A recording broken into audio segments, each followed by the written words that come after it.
Judge Lopez, I'm going to quickly note there's a reason the Democrats have scheduled you on this panel, because you have a long pattern of sentencing criminal defendants to egregiously light sentences, including one child molester who molested a 4-year-old and 9-year-old, and you sentenced him to only 6 years in prison, including, as we heard before, one woman who was responsible for killing her 1-year-old son, who was coated in fentanyl. His pajamas were coated in fentanyl. His sheets were coated in fentanyl. You could have sentenced her to 30 years. You sentenced her to only 4 years.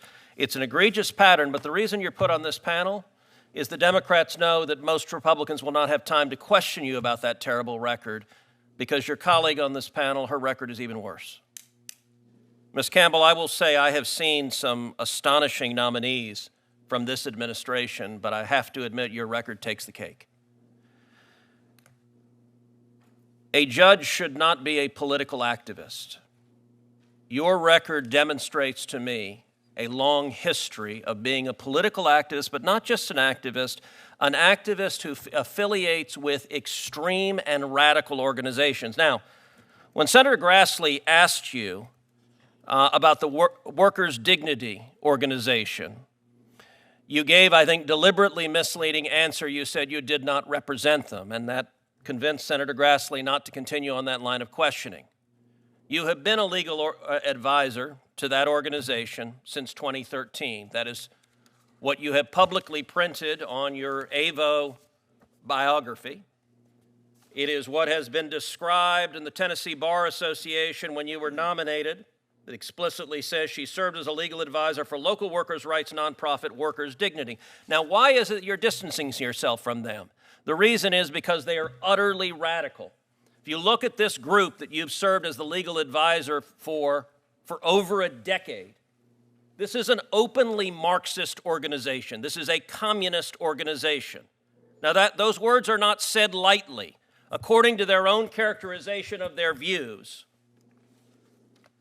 this group says there's no election outcome that improves conditions for workers. The laws of this country have never worked for our people, and now that the system is crumbling, we will continue to stand in community and solidarity with each other. The only way we win in a world we deserve is by building a multiracial working class revolution that can push out white nationalism, violent state racism, and the capitalist class that is desperately clutching to hold control and profits as the people rise up. Why have you spent a decade as a legal advisor to an openly communist and Marxist organization?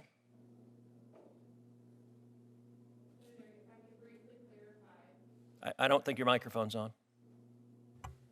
I apologize, Senator. If I could briefly clarify, more than a decade ago, probably for the course of 2 or 3 years, I served on an advisory board that helped this, at the time, was supposed to be a nonprofit workers' rights organization get set up and get started. Did you know they were a communist organization? Senator, at that time, they did not express these kinds of views. It was an organization. So this is new. This wasn't the case then. Yes, and I have not been affiliated with them in more than a decade. You're aware that your current profile that you have up, your legal bio, says you are right now an advisor to them. I apologize for any confusion about that. So your testimony under oath, and that's all right, the facts will come out, but your testimony, I want to make it explicit. Your testimony under oath is that you have done absolutely nothing and had zero contact with them for how long? I have not served on their advisory board for... You've done absolutely nothing and had zero contact with them for how long? Please answer the question. Many, many years. Senator. How many? I don't know, sitting here today. It's been many years. If you look at other statements from this organization, because they are radicals. They are radicals. If you look also, this is the same group in 2020. They called for abolishing ICE, abolishing prisons and detention centers, and abolishing the police. Why did you volunteer for a communist organization that calls for abolishing ICE and abolishing the police? Senator, I have never seen these comments before. You didn't know who you were volunteering for? I was not a volunteer for them at that time. You were a legal advisor. Were you paid? No, I was not. Then you were a volunteer. If you volunteered to be a legal advisor, you were a volunteer.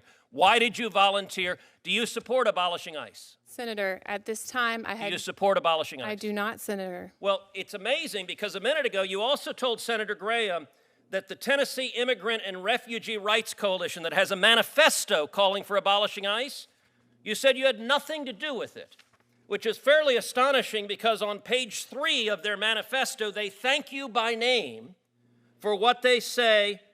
We would like to thank the following individuals and organizations for their thoughtful feedback and input. This platform would not have been possible without their expertise. Are they lying?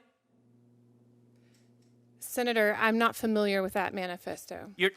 Are they lying? Did you provide any assistance? Did you give feedback and input, which is what they say on the cover page? Senator, I didn't even know that existed, and so no, I did not provide input on it.